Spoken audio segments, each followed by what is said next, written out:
bringing you the news and information you need from the people making a difference. This is Comcast Newsmakers. Well, I'm glad you could join us. I guess all of us have had it with the talk about rails and railroads running up and down California, and just what is going to happen with this. You know, we're trying to find out. Charles Marsala is with us right now. He's on the City Council of Atherton, former mayor, because they alternate. Nice to see you, Charles. It's great to be back. Is there a lot of laughing in Atherton about this rail system now? People chuckling and saying what fun this is going to be? I mean, really, come on. Jack, it is just the opposite. And up and down the peninsula right now, people are actually going to, in hundreds, and actually multiple hundreds, 300-400 people turning out for town hall meetings on this. And they're not laughing. They're very serious about what this. You used to get 25 people before now. Right? It is amazing how much interest this has drawn up from Burlingame to Palo Alto, Montview. It's not surprising. I mean, considering they're talking about building walls and all kinds of things, dividing, communities. So when this started, and it just barely passed a couple of years ago with the election to do the $10 billion in state bonds, but they've already come back and said, you know what, we need an extra $10 billion, the $30 billion we need. Don't we all? Exactly. Yeah. And we might need that from local funds, about $5 or $6 billion. If we use the state funds, we've either got to take it away from Hetch Hetchy or the Delta projects, or we have to raise taxes. And when we do that, we have to match, or 45% of tax dollars go to education. So this $30 billion might end up being $40 billion from the state. And the residents are concerned about that. There's this 15-foot berm, taking of land, parkland. There's a lot of concerns right now that residents didn't realize when this was given to them on what they were voting on. What would you like to see happen?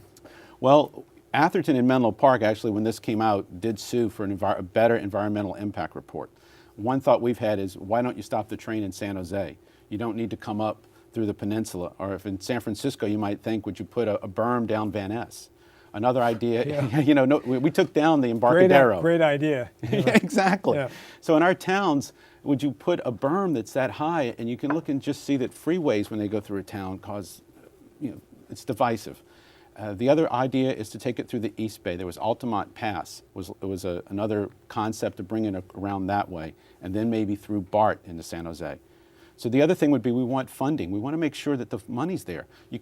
Local cities don't have the $4 to $5 billion they're looking for. The state doesn't seem to have enough, and the feds gave us $2.5 billion, and they're counting on $20 billion from the feds. When you say they gave you $2.5 billion, is that right? Yes, Obama just did Remember that. the old days where you said $1 million was a lot of money? Yes. But what does that mean they gave it to you? Is it in a bank somewhere? Is it in your home in a safe? I mean, where is the money? Well, the stimulus plan, we know we have almost $1 trillion in stimulus money. Right. So roughly $2.5 billion of stimulus funds are available for California high-speed rail from the federal. The government's got that money. Provided we do certain things and match it in other criteria, but they've allocated that they would approve that much for us. Okay. And do you believe them? That's a serious question. I think that when they've already, these new numbers that we have on the ridership being twice, when we voted on it being twice what they're saying now, when they had to go to the feds and the feds wanted higher criteria before they gave us the money, then we started realizing we had underestimated.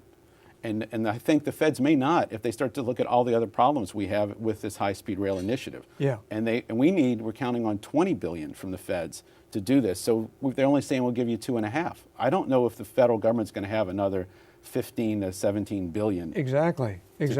Now, when you get, as you point out, 200 or 300 people coming to a meeting, are these people, they want this new transportation system? They're totally against it? I mean, how is it divided up as far as the population goes? The first meetings, everyone was opposed. But in the last meetings, you've seen people that would be working on this, that would create some jobs. So there's some merit to this. However, the way it's been done is that no one knows, like in Palo Alto, if there's going to be a connecting station there, no one said you're going to need a parking lot, you're going to need room for Hertz, you're going to need room for all these facilities. And people come and they get nervous. Okay, understand. So it's sort of like the new movie Up in the Air, is that right? Yes, Charles Marsala has been our guest. He's on the Atherton City Council. As you can see, they've got a lot on their plate to think about. Thanks for watching. Thanks.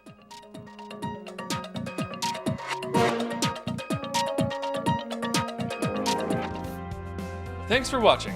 To join the smarter conversation, visit marsalaforla.com.